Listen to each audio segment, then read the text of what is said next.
Hello दोस्तों, अस्सलाम वालेकुम। मेरा नाम है हुसनैन अली और आप देख रहे हैं दर हकीकत टीवी। दोस्तों, अल्लाह ताला की ज़ात पाक ने किसी भी चीज़ को नकारा या बेसूद पैदा नहीं किया। अल्लाह ताला के हर हुक्म में हमारे लिए दुनिया और आखिरत दो जहानों में भलाई है। दोस्तों, अल्लाह तबारक व ताला की ज़ात ने हम मुसलमानों को दाढ़ी बढ़ाने का हुक्म दिया है। तो आज हम इस वीडियो में जानेंगे कि दाढ़ी मुंडवाने के क्या नुकसानात हैं। दोस्तों, बर्लिन यूनिवर्सिटी के एक डॉक्टर साहब ने साबुन और ब्लेड पर कई साल तहकीक की है और कई तजर्बात करने के बाद उन्होंने कुछ नताइज हासिल किए हैं जो मैं आपके सामने पेश करूंगा।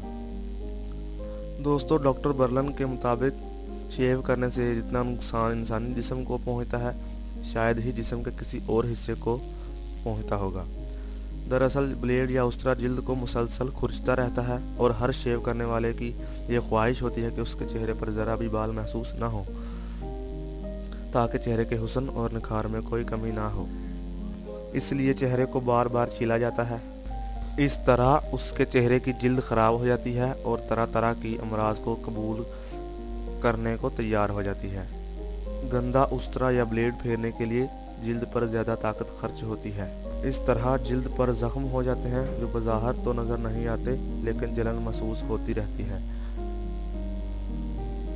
जब जिल्द पर खराश आती है तो जरासीम को चेहरे के अंदर दाखिल होने का मौका मिल जाता है और फिर इसी तरह दाढ़ी मुंडवाने वाला शख्स तरह तरह की बीमारियों में मुब्तला हो जाता है, जिससे चेहरे पर मामूल की फिंसियाँ निकल आती हैं। इसके अलावा जिल्द की सोजिश पैदा हो जाती है जो पहले चेहरे और फिर पूरे जिस्म को भी लपेट में ले सकती है।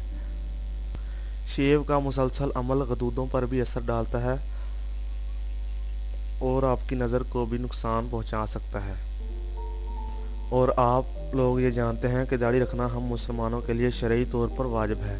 दाढ़ी ना रखने वाला शख्स सख्त गुनाहगार है और गुनाह भी ऐसा कि हर वक्त साथ रहता है। लिहाजा दाढ़ी की सुन्नत को तर्क करना हर लिहाज से नुकसानदेह है, दुनियावी लिहाज से भी और आखिरत के लिहाज से भी। जो लोग दाढ़ी नहीं रखते, शेव करते हैं, वो इन तमाम बीमारियों को दावत देने वाले हैं और नबी करीम रऊफ़ुर रहीम सल्लल्लाहु अलैहि वसल्लम की सुन्नत को तर्क करने वाले हैं। तो दोस्तों, नियत करें कि आज ही सुन्नत नबी सल्लल्लाहु अलैहि वसल्लम को अपने चेहरों पर सजाएंगे और अल्लाह और उसके रसूल की नाफरमानी से बचेंगे।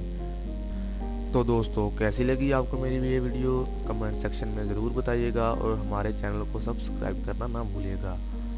मिलते हैं अगली वीडियो में, तब तक के लिए अल्लाह हाफिज़।